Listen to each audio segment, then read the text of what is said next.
Hello friends, कैसे हैं आप सब। मैं हूं सुनील और आप देख रहे हैं कौशल मैथ्स। दोस्तों, आज की इस वीडियो में हम शुरू करेंगे सी टेट 2021 का प्रीवियस ईयर क्वेश्चन पेपर। ये एग्ज़ाम आपका हुआ था 16 दिसंबर 2021 में। दोस्तों, इस वीडियो में हम ईवीएस के 30 महत्वपूर्ण प्रश्नों को हल करेंगे।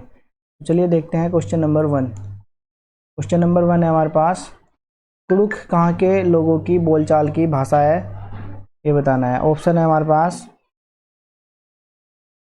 असम, अरुणाचल प्रदेश, मिज़ोरम या फिर झारखंड। तो दोस्तों, ऑप्शन नंबर 4 इसमें हमारा करेक्ट आंसर हो जाएगा। कुड़ुख कहाँ के लोगों की बोलचाल की भाषा है झारखंड। झारखंड जो भाषा बोली जाती है, जो कुड़ुख जो भाषा बोली जाती है वो झारखंड में बोली जाती है। तो ऑप्शन नंबर डी इसमें हमारा करेक्ट आंसर हो जाएगा। अगला प्रश्न है हमारे पास, आपका घर एक्स पर स्थित है तथा आपका विद्यालय वाई पर स्थित है। यद्यपि आपका विद्यालय ठीक सामने है, परंतु बीच में व्यस्त राजमार्ग होने के कारण आप सीधे नहीं जा सकते।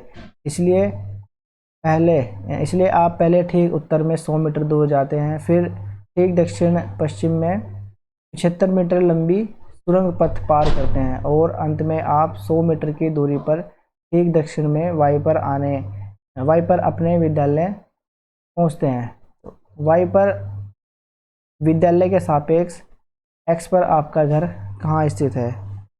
तो दोस्तों, ये रीजनिंग का क्वेश्चन है।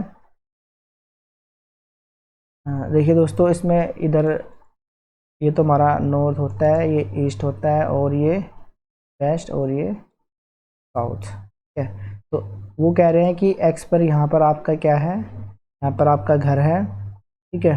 तो यहाँ से क्या किया, आप यहाँ से 100 मीटर जाते हैं, 100 मीटर जाएंगे यहाँ से, तो ये 100 मीटर है ना। ये कह रहे हैं पहले आप ठीक उत्तर की ओर 100 मीटर दूर जाते हैं, तो हमने क्या किया, 100 मीटर दूर उत्तर की ओर गए यहाँ पे, ठीक है। फिर कह रहे हैं कि फिर ठीक पश्चिम में 75 मीटर जाते हैं, फिर ठीक 75 मीटर जाते हैं, ये यहाँ पे, ये हमारा 75 मीटर हो गया है ना, पश्चिम में वेस्ट की तरफ इधर। फिर कह रहे हैं अंत में आप 100 मीटर दूर ठीक वापस दक्षिण में आते हैं, ठीक है। तो फिर कह रहे हैं वापस दक्षिण में आना है 100 मीटर दूर, तो इसके इक्वल आएंगे यहाँ पे, ठीक है। तो यहाँ पे ये हो जाएगा 100 मीटर, ठीक है, 100 मीटर दूर।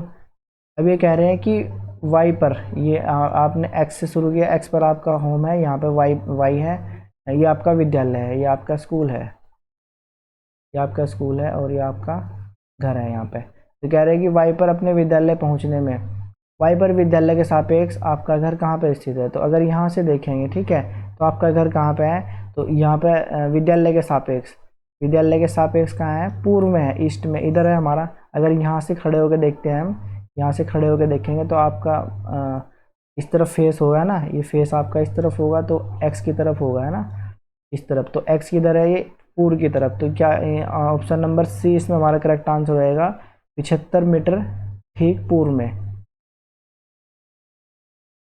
ऐसे ही अगला प्रश्न है हमारे पास, बिहार के लोगों के लिए मधुमक्खी पालन लीची प्रारंभ करने की सबसे अच्छी अवधि कौन सी है।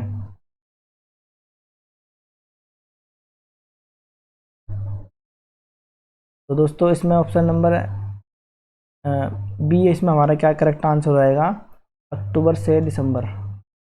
अक्टूबर से दिसंबर का जो समय होता है उसमें क्या, मधुमक्खी पालन करने का वो हमारा सबसे बेस्ट समय होता है। तो ऑप्शन नंबर बी इसमें हमारा करेक्ट आंसर है। अगला प्रश्न है हमारे पास, वेलक्रो का उपयोग बहुत सी चीज़ों को एक दूसरे के साथ चिपकाने में किया जाता है। निम्नलिखित में से किसने प्रकृति से प्रेरणा लेकर वेलक्रो को बनाया था। दोस्तों, आपको पता होना चाहिए भी कि वेलक्रो किसको कहते हैं। अगर आप सैंडल वगैरह खरीदते होंगे तो उसमें आपने जो स्ट्रिप देखी होगी, वो जो स्ट्रिप होती है चिपकने वाली, उसी को क्या बोलते हैं, वेलक्रो बोलते हैं, ठीक है। तो ये कह रहे हैं कि निम्नलिखित में से किसने प्रकृति से प्रेरणा लेकर वेलक्रो को बनाया था। तो किसने बनाया था, ऑप्शन है हमारे पास आइजैक असिमोव, रोनाल्ड रोस, जॉर्ज मैस्ट्रल, ग्रेगर मेंडल। दोस्तों, ऑप्शन नंबर सी इसमें हमारा करेक्ट आंसर रहेगा। तो हमारे जॉर्ज मैस्ट्रल थे, उन्होंने क्या किया था, वेलक्रो का निर्माण किया था, वेलक्रो को बनाया था प्रकृति से प्रेरणा लेकर। तो ऑप्शन नंबर सी इसमें हमारा करेक्ट आंसर हो जाएगा। अगला प्रश्न है हमारे पास, निम्नलिखित में से कौन सा भारत का संघ शासित प्रदेश है।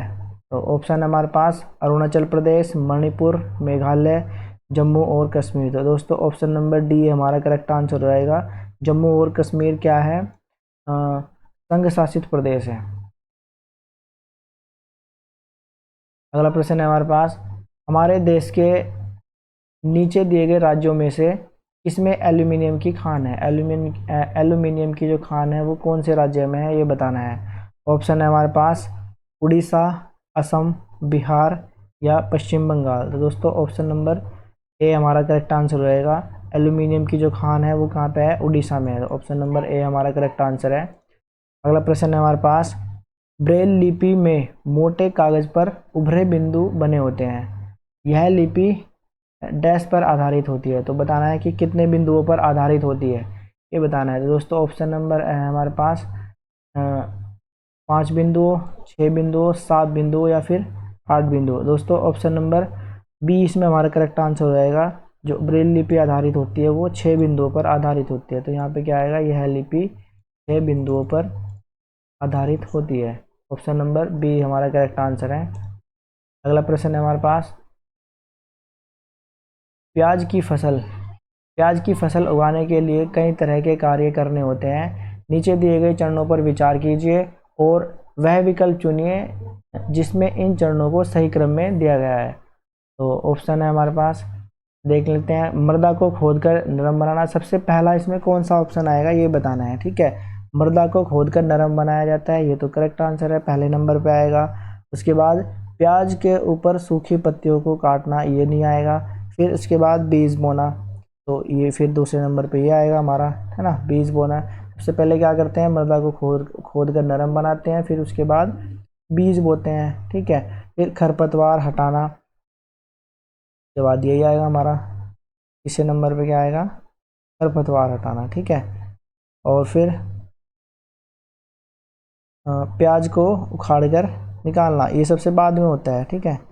प्याज के ऊपर सूखी पत्तियों को काटना, नहीं, उसके बाद ये आएगा हमारा 4। और सबसे बाद में क्या आएगा, प्याज के ऊपर सूखी पत्तियों को काटना, क्या आएगा हमारा सबसे लास्ट में 5वें नंबर पे। तो पहले नंबर पे ए है, लेते हैं ए, और फिर दूसरे नंबर पे सी है, तो सी है। तीसरे नंबर पे डी है, और फिर ई, और फिर लास्ट में बी। तो दोस्तों ऑप्शन नंबर ए इस यहाँ पे हमारा क्या करेक्ट आंसर हो जाएगा। ये आपको देखना है कि सबसे पहले जब हम बोते हैं ना, मिट्टी में मृदा में बोते हैं, तो क्या करते हैं, सबसे पहले खोदते हैं और उसको नरम बनाते हैं, ठीक है। तो पहला तो हमारा यही होती है पहली प्रक्रिया। दूसरी प्रक्रिया होती है बीज बोना, ठीक है। तीसरी प्रक्रिया फिर खरपतवार हटाना। चौथी प्रक्रिया जो होती है वो प्याज को उखाड़ कर निकालना। और फिर सबसे लास्ट में क्या, प्याज के ऊपर की सूखी पत्तियों को निकालते हैं। तो 5वें नंबर पे सबसे बाद में ये होता है। ऑप्शन नंबर ए इस प्रकार हमारा करेक्ट आंसर हो जाएगा। अगला प्रश्न है हमारे पास, हमारे देश में एक स्थान है जिसे शीत मरुस्थल कहते हैं, यह क्षेत्र सूखा और समतल है, यह क्षेत्र कहाँ है। तो दोस्तों ये आपको पता होना चाहिए कि हाँ, लद्दाख ऐसा स्थान है जहाँ पे कभी बारिश नहीं होती है लेकिन ठंडा होता है ना, पेड़ पौधे नहीं है लेकिन ठंडा है। तो क्या है, लेह लद्दाख। तो ये क्या है, हमारा शीत मरुस्थल के नाम से जाना जाता है, ठीक है।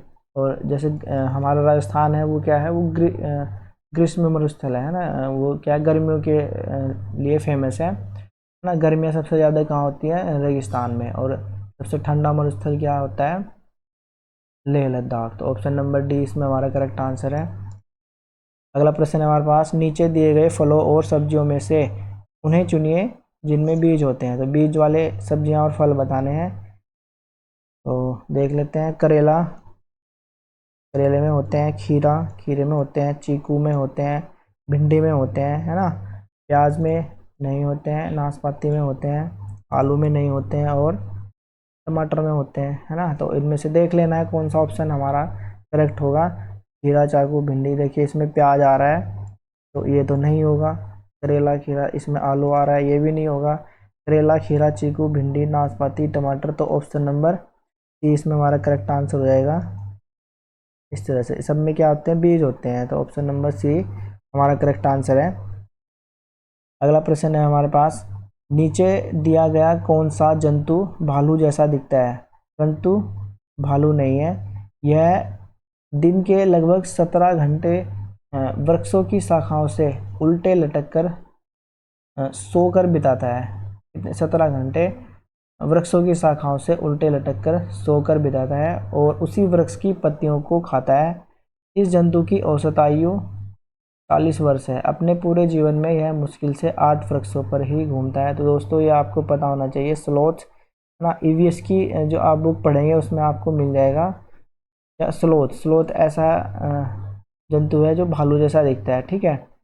तो ऑप्शन नंबर डी इसमें हमारा करेक्ट आंसर हो जाएगा। अगला प्रश्न है हमारे पास, देखिए कॉलम 1 में दिए गए स्थानों के नाम कॉलम 2 में दिए गए स्थानों के अधिकांश गांवों के सामान्य घरों के सही विवरण से मिलान कीजिए। तो देख लेते हैं। कॉलम 1 दिया हुआ आपके पास इस तरह से और ये कॉलम 2 दिया है।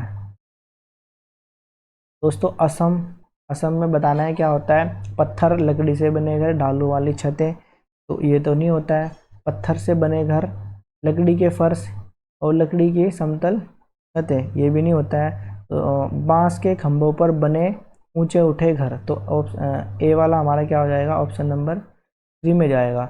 असम में क्या होता है, बांस के खंभों पर बने घर होते हैं और ऊंचे उठे घर होते हैं। फिर लद्दाख, लद्दाख दोस्तों क्या होता है, पत्थर के बने होते हैं घर। कहाँ पे होते हैं, कैसे होते हैं, पत्थर के बने घर होते हैं लद्दाख में, और लकड़ी के फर्श होते हैं।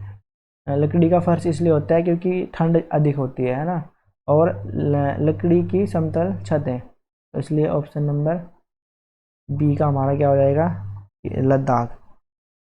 सी वाला देखना है, मनाली हिमाचल प्रदेश में क्या होता है।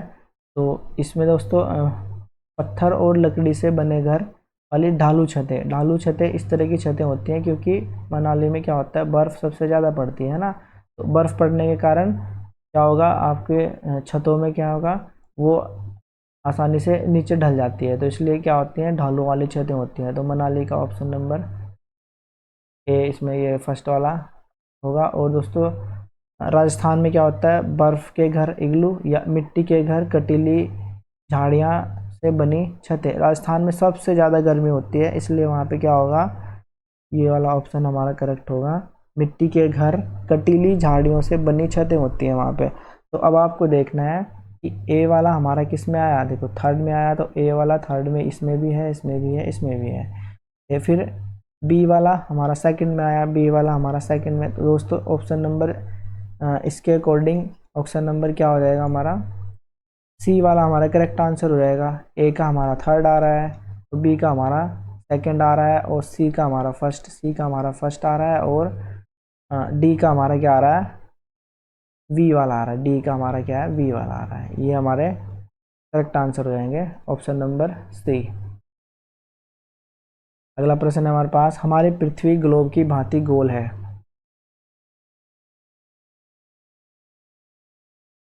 हमारी पृथ्वी ग्लोब की भांति गोल है। वास्तव में पृथ्वी पर ऊपर या नीचे कुछ नहीं होता, यह सब सापेक्ष है। हम भारत के लोग वास्तव में पृथ्वी के पृष्ठ पर नीचे दिए गए जिस देश के लोगों के सापेक्ष उल्टे खड़े हैं, वह देश कौन सा है। तो आपको पता है जैसे हमारा ये क्या है, पृथ्वी ग्लोब की भांति क्या है, गोल है, ठीक है। तो अगर ये हमारा यहाँ पे भारत का नक्शा है इस तरह से, ठीक है। तो भारत के नक्शे के जो पीछे है वो वाला देश बताना है हमें कि कौन सा होगा। दोस्तों इसमें ऑप्शन नंबर बी हमारा करेक्ट आंसर हो जाएगा। अर्जेंटीना जो देश है वो एकदम भारत के पीछे होगा, है ना। अगर इसको गोलाई में देखेंगे, यहाँ से हम इसको इस तरह से घुमाएंगे तो क्या होगा, घूमने के बाद जो फिर फ्रंट में आएगा हमारा क्या होगा, अर्जेंटीना देश होगा। ऑप्शन नंबर बी इसमें हमारा करेक्ट आंसर हो जाएगा। अगला प्रश्न है हमारे पास, अपने खेतों से अधिक उपज प्राप्त करने के लिए कोई किसान उर्वरकों और कीटनाशकों का अधिक्य में उपयोग करके खेतों में बार बार धान की फसल उगा रहा है। इस नित्य प्रयोग से उसके खेतों की मिट्टी बन जाएगी। तो कैसी बन जाएगी ये बताना है। मिट्टी में क्या होगा, केवल धान की फसलों के लिए उपयोगी, अन्य फसलों के लिए भी उपजाऊ, जुताई और बुआई के लिए उपयुक्त, या अंततः किसी भी फसल के उगाने के लिए अनुपयुक्त। दोस्तों अगर हम अपने जो जो हमारे खेत होते हैं, अगर दोस्तों उसमें हम बार बार एक ही फसल उगाते हैं तो हमारी मिट्टी क्या हो जाती है, अनुपजाऊ होती है ना। तो इसमें क्या होगा, ऑप्शन नंबर डी वाला हमारा करेक्ट आंसर हो जाएगा। उसकी जो होगी किसी भी फसल उगाने के लिए जो भूमि होगी वो अनुपयुक्त हो जाएगी, ठीक है। ऑप्शन नंबर डी इसलिए हमारा इसमें करेक्ट आंसर हो जाएगा। अगला प्रश्न है हमारे पास, निम्नलिखित में से कौन सा समूह ईवीएस पाठ्यक्रम में सुझाई गई 6 विषयों में से 4 को सही ढंग से प्रस्तुत करता है। तो ऑप्शन है हमारे पास पौधे, जानवर, परिवार और भोजन पदार्थ। परिवार और मित्र, भोजन और यात्रा, चीज़ें जो हम बनाते हैं करते हैं, भोजन, आवास, आवास और पौधे, पदार्थ, या काम और खेल, भोजन, पदार्थ और यात्रा। तो दोस्तों ऑप्शन नंबर बी हमारा करेक्ट आंसर हो जाएगा। पाठ्यक्रम में सुझाए गए 6 विषयों में से 4 को सही ढंग से जो प्रस्तुत करता है वो क्या होता है, परिवार और मित्र, भोजन, पानी और यात्रा। तो ऑप्शन नंबर बी इसमें हमारा करेक्ट आंसर हो जाएगा। अगला प्रश्न है हमारे पास, शिक्षार्थी के पोर्टफोलियो बनाने के लिए अच्छे तरीके क्या हैं। शिक्षार्थी का क्या पोर्टफोलियो बनाना है, तो उनमें से ये ऑप्शंस दे रखे हैं हमारे पास ए बी सी डी। इनमें से हमको चूज करना है कि अच्छे तरीके कौन से हैं, ठीक है। तो ऑप्शन है, एक विशिष्ट कारण के आधार पर पोर्टफोलियो में शामिल किया जाने वाला काम का चयन करना। तो दोस्तों ये तो हमारा करेक्ट आंसर है, ठीक है। एक छात्र के काम की सभी वस्तुओं का चयन करना, या छात्र से अपने काम का चयन करवाना और उसको उनके पोर्टफोलियो में शामिल करना। तो ये भी हमारा करेक्ट हो जाएगा। एक समय अवधि में छात्रों के कामों के विभिन्न स्तरों को एकत्र करना। दोस्तों ए सी और डी ना, ए सी और डी हमारा इसमें करेक्ट आंसर हो जाएगा ना। पोर्टफोलियो बनाने के अच्छे तरीके हैं तीनों। एक छात्र के काम के सभी वस्तुओं का चयन करना, ये हमारा गलत ऑप्शन दिया हुआ है इसमें। जब पोर्टफोलियो बनाएंगे तो क्या करेंगे, छात्र के सभी वस्तुओं का चयन नहीं करेंगे, है ना। तो ये हमारा गलत ऑप्शन हो जाएगा। तो इसलिए option number A C D हमारा 4 वाला करेक्ट आंसर हो जाएगा। Option number D, A C और डी। अगला प्रश्न है हमारे पास, एनसीएफ 2005 के अनुसार निम्नलिखित में से कौन सा ईवीएस के पाठ्यक्रम के बारे में सही है, ये बताना है। ऑप्शन है हमारे पास, ईवीएस पाठ्यक्रम को पर्यावरण शिक्षा, सामाजिक शिक्षा के एकीकृत रूप में प्रस्तुत किया गया है। ईवीएस पाठ्यक्रम को सामाजिक विज्ञान, पर्यावरण शिक्षा का एक विषयगत एकीकरण है, या ईवीएस का पाठ्यक्रम विज्ञान और पर्यावरण का एकीकरण है, या फिर ईवीएस का पाठ्यक्रम विज्ञान, सामाजिक विज्ञान और पर्यावरण शिक्षा का एकीकरण है। दोस्तों जो हमारे प्राइमरी लेवल पे हमारी बुक्स पढ़ाई जाती है हमको ईवीएस की, वो इसलिए पढ़ाई जाती हैं क्योंकि उसमें क्या होता है, उसमें हमारे साइंस भी होती है और उसमें हमारा सोशल साइंस भी होती है, ठीक है। तो तीनों विषय होते हैं उसमें, पर्यावरण, साइंस और सोशल। तो इसलिए ऑप्शन नंबर 4 इसमें डी वाला हमारा करेक्ट आंसर हो जाएगा। ईवीएस का जो पाठ्यक्रम है वो कैसा है, विज्ञान भी है उसमें और सामाजिक विज्ञान भी होता है और पर्यावरण शिक्षा भी होती है, तीनों होते हैं। तो इसलिए ये हमारा करेक्ट आंसर हो जाएगा ऑप्शन नंबर डी। अगला प्रश्न है हमारे पास, एक ईवीएस शिक्षक अपने शिक्षार्थियों को पड़ोस में इस्तेमाल होने वाले विभिन्न ईंधनों पर एक सर्वेक्षण को करने को कहता है। इस सर्वेक्षण के संचालन के दौरान निम्नलिखित में से कौन सी प्रक्रिया कौशल विकसित की जा सकती है। तो ऑप्शन है हमारे पास, परिकल्पना बनाना, समालोचनात्मक चिंतन, गहन चिंतन भी कहते हैं इसको, रिकॉर्डिंग ना, अभिलेखन और सुनने के कौशल, या पूर्व अनुमान और रिपोर्टिंग कौशल। तो दोस्तों ऑप्शन नंबर सी इसमें हमारा करेक्ट आंसर हो जाएगा, रिकॉर्डिंग और सुनने का कौशल, रिकॉर्डिंग और सुनने का कौशल। अगला प्रश्न है हमारे पास, सीखने के लिए सतत आकलन के लिए आवश्यक तत्व क्या हैं, ये बताना है। ऑप्शन है हमारे पास, देखिए 4 ऑप्शन दे रखे हैं ए बी सी और डी, इसमें से भी आपको चूज करना है ये हमारा करेक्ट आंसर कौन सा होगा। पहला है इसमें इसका उपयोग बच्चे के बारे में फैसला सुनाने के लिए किया जा सकता है। सतत आकलन, ये तो हमारा गलत हो जाएगा है ना, सतत आकलन की बात हो रही है तो बच्चे के बारे में फैसला सुनाने का कोई मतलब नहीं होता है, तो ऑप्शन गलत हो जाएगा। इससे सीखने की स्थितियों में निहित इसे सीखने की स्थितियों में निहित किया जाना चाहिए, ये हमारा करेक्ट हो जाएगा आंसर।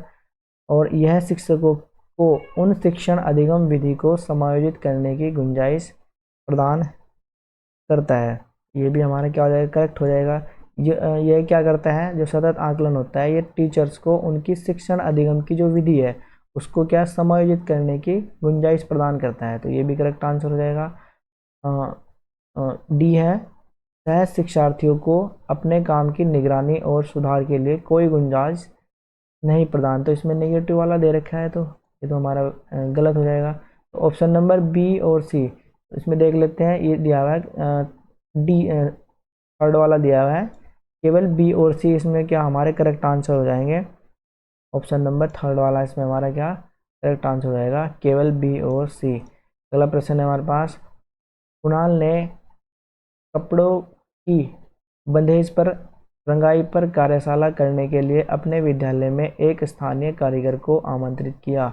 स्थानीय कारीगर को आमंत्रित करने के उद्देश्य निम्नलिखित में से इसके अतिरिक्त हैं, तो एक के अतिरिक्त बताने हैं ना, ये जो वर्ड दे दिया ना इसमें हमारा इसके अतिरिक्त हैं, इनमें से बताना है, ठीक है।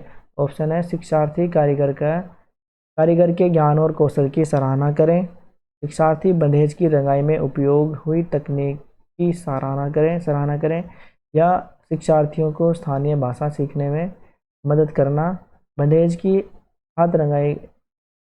की रंगाई को हाथ से करने के अनुभव प्रदान करना। दोस्तों ऑप्शन नंबर थर्ड वाला हमारा करेक्ट आंसर हो जाएगा, ठीक है। ये कह रहे हैं कि इसके अतिरिक्त है ना, तो शिक्षार्थी क्या चीज़ सीखेंगे ना, अगर स्थानीय कारीगर को बुला रहे हैं, ठीक है, तो शिक्षार्थी कारीगर के ज्ञान और कौशल की सराहना भी करेंगे, है ना, शिक्षार्थी बंधेज की रंगाई में उपयोग हुई तकनीक की सराहना भी करेंगे, है ना, और बंधेज की रंगाई को हाथ से करने का अनुभव भी प्राप्त करेंगे। सिवाय इसके, है ना, शिक्षार्थी स्थानीय भाषा की तो बात ही नहीं हो रही है इसमें, तो इसलिए ये वाला हमारा क्या गलत ऑप्शन दिया हुआ था इसमें, और फिर यही हमारा करेक्ट आंसर हो गया, शिक्षार्थियों को स्थानीय भाषा में सीखने में मदद करना, ये इसमें हमारा करेक्ट आंसर हो जाएगा।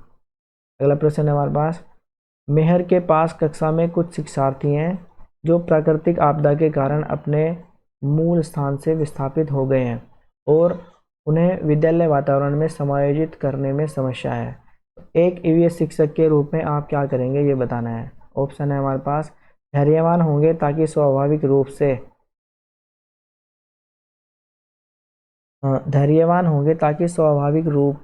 से समय के साथ समायोजित हो सके, केवल विस्थापित शिक्षार्थियों का एक समूह बनाएंगे और उन्हें समूह कार्य देंगे, तो ऐसा तो नहीं करना है ना।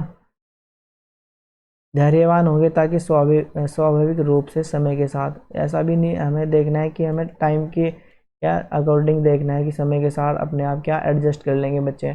उन्हें एक तथ्य के रूप में विस्थापन को तुरंत स्वीकार करने और आगे बढ़ने के लिए प्रोत्साहित करेंगे, ये भी हमारा क्या गलत ऑप्शन हो जाएगा।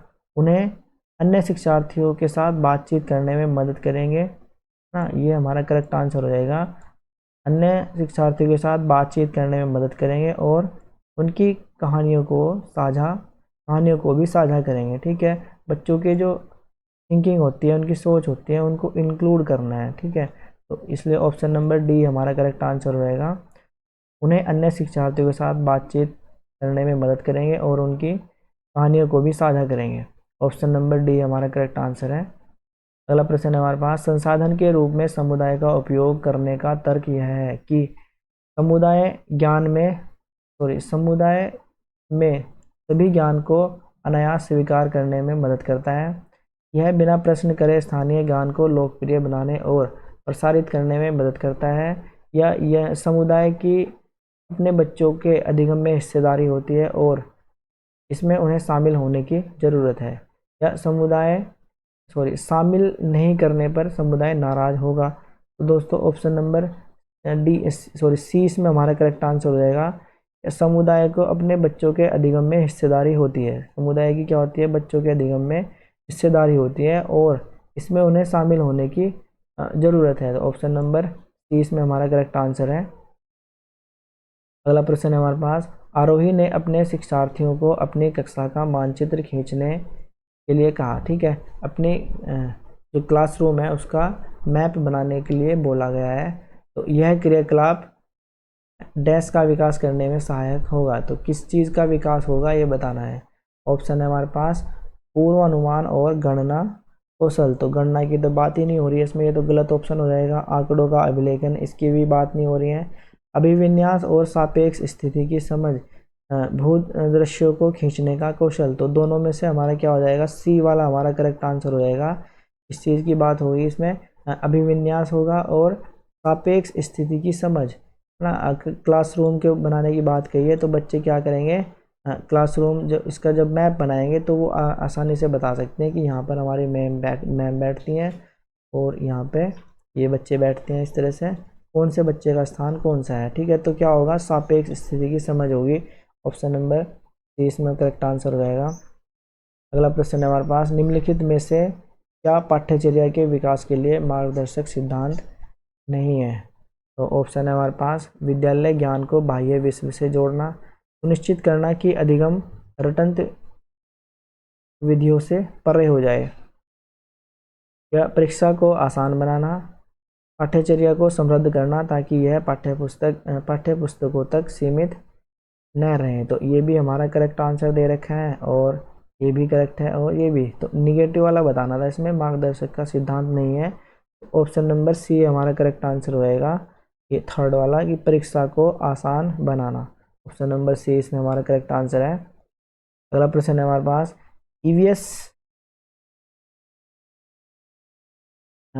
ईवीएस में शिक्षार्थियों के आकलन करते समय डैश बचाना होगा। तो यहाँ पे बताना है। ऑप्शन है हमारे पास, जानकारी एकत्रित करने के विभिन्न तरीकों के उपयोग करने से, अधिक सटीक विवरण के लिए घटना की तत्काल रिकॉर्डिंग करने से, आकलन के आधार के समूह में आकलन के आधार के रूप में समूह का उपयोग करने से, या फिर आकलन करते समय तकनीकी भाषा का उपयोग करने से। तो दोस्तों ऑप्शन नंबर डी इसमें हमारा करेक्ट आंसर हो जाएगा, आकलन करते समय तकनीकी भाषा का उपयोग करने से। अगला प्रश्न है हमारे पास, रोनाल्ड रोस के बारे में। ठीक है, कक्षा 5 में कहानी है, जिनको 1902 में चिकित्सा के लिए नोबेल पुरस्कार मिला था। जब उन्होंने सिकंदराबाद के अस्पताल में काम करते हुए यह खोजा कि मच्छर मलेरिया फैलाते हैं, उन्होंने अपने शब्दों में बताया कि कैसे उन्होंने मच्छरों का पीछा करते हुए समय बिताया। मच्छरों के पेट को खोलने के लिए उसे काटा और उसका सूक्ष्मदर्शी के नीचे अवलोकन किया। तो ये बताना है कि रोनाल्ड रोस की कहानी को ईवीएस में शामिल करने का क्या उद्देश्य होगा। रोनाल्ड रोस की जो कहानी है वो ईवीएस में शामिल क्यों की है, ये बताना है ऑप्शन, है ना। तो 4 ऑप्शंस दे रखे हैं, इनमें से भी हमको चूज करना है कि कौन सा हमारा करेक्ट आंसर होगा इसमें से। तो शिक्षार्थियों को वैज्ञानिक प्रक्रियाओं के बारे में समझ में मदद करना, ये तो करेक्ट हो जाएगा, है ना। क्यों क्यों इंक्लूड किया गया है इस चैप्टर को, इससे क्या होगा, शिक्षार्थियों को वैज्ञानिक प्रक्रिया के बारे में समझ मिलेगी, है ना। और शिक्षार्थियों को कहानियाँ लिखने के लिए प्रेरित करना, तो ये तो हमारा होगा नहीं, ये तो हमारा गलत ऑप्शन है ना। शिक्षार्थियों को कहानियाँ लिखने के लिए, क्योंकि ईवीएस का चैप्टर पढ़ रहे हैं तो कहानियों तो हमारी हिंदी की बुक में होती हैं, तो ये हमारा गलत ऑप्शन हो जाएगा। ठीक है, शिक्षार्थियों को विभिन्न खोजों के बारे में अधिक रोमांचक कहानियों को इकट्ठा करने के लिए प्रोत्साहित करना, तो ये भी हमारा करेक्ट आंसर हो जाएगा सी वाला। और विज्ञान के इतिहास की सराहना करना, क्योंकि ईवीएस में हम क्या करते हैं, तीनों सब्जेक्ट हमारे इंक्लूड होते हैं, साइंस भी होता है और सोशल साइंस भी और ईवीएस भी, तो इसलिए ये भी हमारा करेक्ट आंसर हो जाएगा, विज्ञान के इतिहास की सराहना करना। ऑप्शन नंबर ए, सी और डी इसमें हमारा करेक्ट आंसर हो जाएगा। तो ए, सी और डी हमारा सेकंड वाले में दिया हुआ है, तो इसलिए सेकंड वाला हमारा करेक्ट आंसर हो जाएगा। अगला प्रश्न है हमारे पास, भूषण अपनी कक्षा 2 की भाषा की कक्षा में थीम यात्रा, ठीक है, यात्रा को एकीकृत कला चाहते थे। आप किस संसाधन का सुझाव देंगे जो कक्षा में संपादन के लिए सबसे उपयुक्त है? ऑप्शन है हमारे पास यात्रा पर श्रव्य दृश्य क्लिप, यात्रा पर कविता, यात्रा के साधनों पर मॉडल प्रतिमान, या बच्चों के यातायात पर अपने अनुभव। तो दोस्तों ऑप्शन नंबर 4 वाला हमारा करेक्ट आंसर हो जाएगा, बच्चों के यातायात पर अनुभव। ठीक है, अनुभव की बात हो रही है इसलिए ऑप्शन नंबर डी इसमें हमारा करेक्ट आंसर हो जाएगा। अगला प्रश्न है हमारे पास, तो ईवीएस की कक्षा में छात्रा पड़ोस में एक भिखारी लड़के के बारे में अपने अवलोकन को साझा करती है और जानना चाहती है कि उसके माता पिता उसे स्कूल क्यों नहीं भेजते हैं। तो एक शिक्षक के रूप में आप शिक्षार्थी को कैसे जवाब देंगे? अगर आप टीचर हैं तो उसको कैसे जवाब देंगे? वो पूछना चाह रही है कि एक भिखारी लड़का है और वो क्या जानना चाह रही है कि उसके माता पिता उसको स्कूल क्यों नहीं भेजते हैं। तो आप क्या आंसर देंगे ये बताना है। तो ऑप्शन है हमारे पास आप उसे सुनेंगे और अपनी पाठ्य योजना तक सीमित रहेंगे। तो ऐसा नहीं करना है, उसको सुनना है और बस आपको पढ़ाते रहना है, तो ये तो गलत ऑप्शन हो जाएगा। पूरे भारत में भिखारियों की स्थिति की व्याख्या करेंगे, ये भी गलत ऑप्शन हो जाएगा, पूरे भारत के भिखारियों की बात नहीं करेंगे। और इस विषय पर शिक्षार्थी के साथ अलग से चर्चा करेंगे। ठीक है, क्योंकि प्रश्न जो पूछा गया है वो सामूहिक पूछा गया है, तो अलग से चर्चा नहीं करनी है। ठीक है, उसके अवलोकन की सराहना करेंगे, यही करना है तो उसने क्वेश्चन किया है। ठीक है, उसकी क्या करेंगे, सराहना करनी है और पूरी कक्षा में इस पर चर्चा करेंगे। ठीक है, ऑप्शन नंबर 4 वाला इसमें हमारा करेक्ट आंसर हो जाएगा। अगला प्रश्न है हमारे पास, खेल और पहेलियाँ ईवीएस के शिक्षण और अधिगम के महत्वपूर्ण हिस्से हैं। ठीक है, क्योंकि तो ये बताना है क्यों है इसके हिस्से महत्वपूर्ण।